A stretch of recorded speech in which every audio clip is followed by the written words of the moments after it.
Dan kami mohon untuk Tendik khususnya saya minta untuk dikepres PNS-kan. Seperti halnya nakes pada waktu itu, Pak. Juga bisa dikepreskan.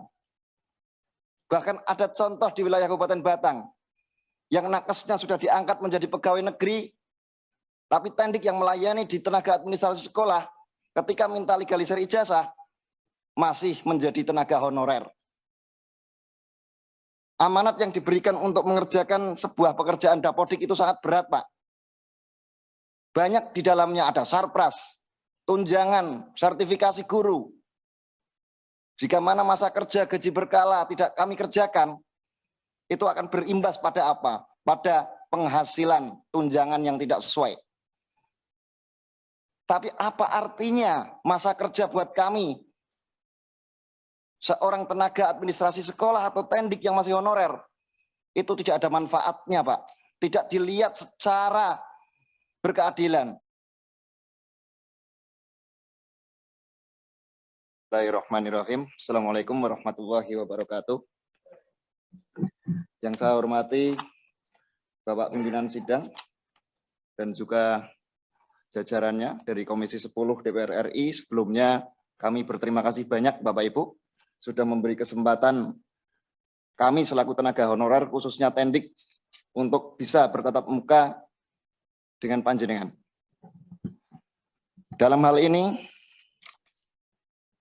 perkenalkan saya Widiharto, anggota Tendik sekaligus koordinator Tendik Kabupaten Batang, Pak.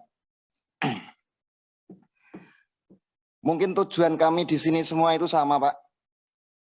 Apa yang terjadi dan realita yang ada di masing-masing daerah, kabupaten, kota, dengan adanya perguliran P3K, bagi kami Tendik bukan suatu masalah. Karena tidak perlu dibahas. Kenapa? Karena Tendik juga tidak ada masuk di dalamnya. Regulasi masih kosong. Nasib Tendik tidak jelas. Artinya, jika mana pemerintah serius, seperti yang sudah disampaikan Bu Lina, Pak Saiful Anam, dan dari teman-teman yang lain yang memperjuangkan nasib honorer saat ini, kami minta tidak ada solusi lain. Tendik harus dikepreskan. Karena kalau menuntut masalah P3K, kami tidak akan ada selesainya, Pak. Jujur, saya di sini juga mengerjakan dan memegang aplikasi Dapodik, Pak. Di situ sudah jelas disebutkan ada yang namanya tenaga kependidikan. Sudah real masuk di Dapodik. Sudah ber-NUPTK. Amanat yang diberikan untuk mengerjakan sebuah pekerjaan Dapodik itu sangat berat, Pak. Banyak di dalamnya ada sarpras, tunjangan, sertifikasi guru. Jika mana masa kerja gaji berkala tidak kami kerjakan, itu akan berimbas pada apa? Pada penghasilan tunjangan yang tidak sesuai. Tapi apa artinya masa kerja buat kami? Seorang tenaga administrasi sekolah atau Tendik yang masih honorer, itu tidak ada manfaatnya, Pak. Tidak dilihat secara berkeadilan. Karena apa? Masa kerja bagi kami tidak dilihat lagi, baik dari Kemendikbudristek, Kemenpal RB, bahkan dari pemerintah saat ini. Katanya dan katanya Tendik mau diregulasikan di tahun 2022. Kami senang, Pak. Kami belum menerima. Kenapa? Itu hanya narasi belaka. Kami minta untuk bisa direalisasikan.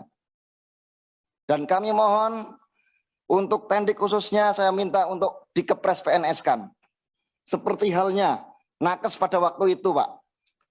Juga bisa dikepreskan.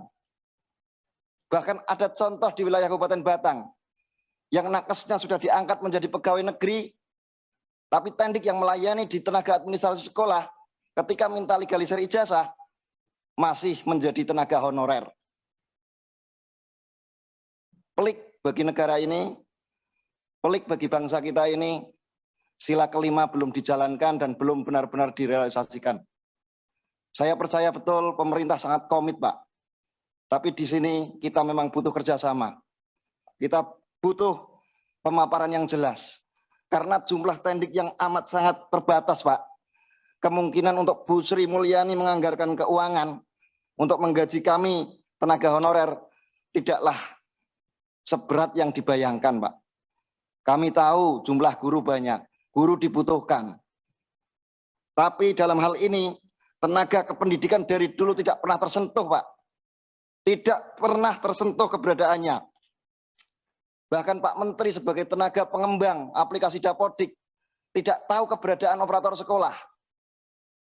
Dan operator sekolah di sekolah belum tentu mengerjakan pekerjaan operator saja. Masih banyak aplikasi-aplikasi dari BKD daerah masing-masing itu menerapkan aplikasi kinerja dan lain sebagainya. Itu adalah operator yang mengerjakan. Padahal operator disebutkan bukan dalam jabatan. Jadi kembali lagi seperti Bu Lina yang sampaikan tadi, memang betul linearitas itu tidak membuktikan suatu hal yang pasti bisa, tidak. Karena kemampuan itu adalah keseharian, aktivitas keseharian. Itu yang bisa kami tunjukkan.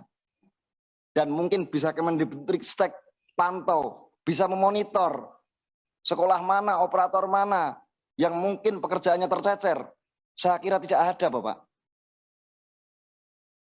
Mohon untuk Komisi 10 dan mudah-mudahan dari pemerintah, baik Kementerian Pendidikan, Kemendikbudristek, dan juga Kementerian Keuangan, Kemenpan RB, mohon kepada Pak Cahyokumolo untuk bisa merealisasikan tendik untuk diberi kepres PNS. Terima kasih. Sementara itu mungkin ada teman yang lain mau menyampaikan usulannya. Kami persilahkan. Wallahul muwaffiq ila aqwamit thoriq. Wassalamualaikum warahmatullahi wabarakatuh.